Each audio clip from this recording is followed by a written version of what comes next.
We're going to get peace in the Middle East. That's what we want to do. For now, the guns have stopped. We ended the war in Gaza and really, on a much bigger basis, created peace. A ceasefire in Gaza thanks to what's been called the Trump peace plan. I will take this opportunity to put on record my thanks to President Trump for his leadership on this. What is different this time is the sheer force of personality that President Trump has brought to bear. So why did Trump succeed where others have failed? Where did this peace deal between Israel and Hamas come from? Well, Trump unveiled the plans at the end of September in a press conference alongside Israeli Prime Minister Benjamin Netanyahu. So today is a historic day for peace, and most importantly, we discussed how to end the war in Gaza. He laid out a 20-point plan for ending the war and establishing a temporary board that would govern Gaza afterwards. Though keen to big himself up, Trump also credited some of his senior officials. Susie Wiles, Steve Witkoff, Jared Kushner, they've been so involved in this process. I don't think anybody else could have done it. But we can trace the plan back further to a meeting between Trump, his son-in-law Jared Kushner, and former Prime Minister Tony Blair in August. Blair and Kushner had been working together for years on a plan for Gaza after the war, and lots of their ideas can be seen in the final plan. So why did Trump pick now to push for peace? Well, one of the big turning points was the Israeli attack on Qatar back on 9th of September. Israel said it was trying to kill Hamas leaders based there, but Qatar is an ally of the US, and the incident reportedly made Trump furious. I'm not thrilled about the whole situation. It's not a good situation.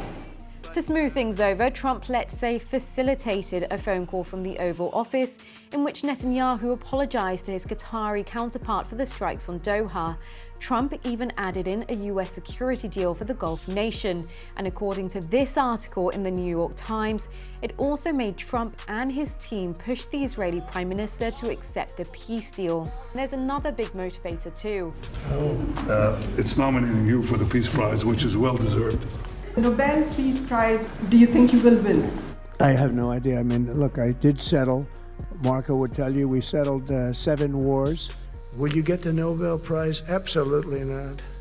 They'll give it to some guy that didn't do a damn thing. But it's be a big insult to our country, I will tell you that. I don't want it. I want the country to get it. So the big question, could this have happened without Trump? Well, as Israel's most powerful ally, the US was always going to be involved in any peace deal, and there were certainly attempts made to strike a peace deal under Joe Biden's presidency. At long last, I can announce a ceasefire and a hostage deal has been reached. Plans never made it any further, and fighting resumed 2 months later. Of course, the politics surrounding the war have changed a lot since then. Here's what our US correspondent Dan Rivers thinks. There's been a complete change of the geopolitical landscape across the Middle East since Biden was in office. You've got a greatly diminished Iran.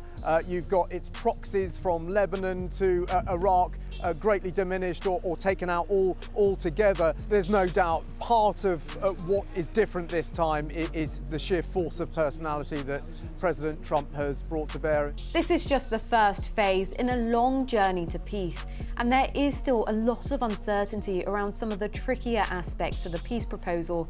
Nevertheless, there will be many who say this is a huge win for Donald Trump and his legacy.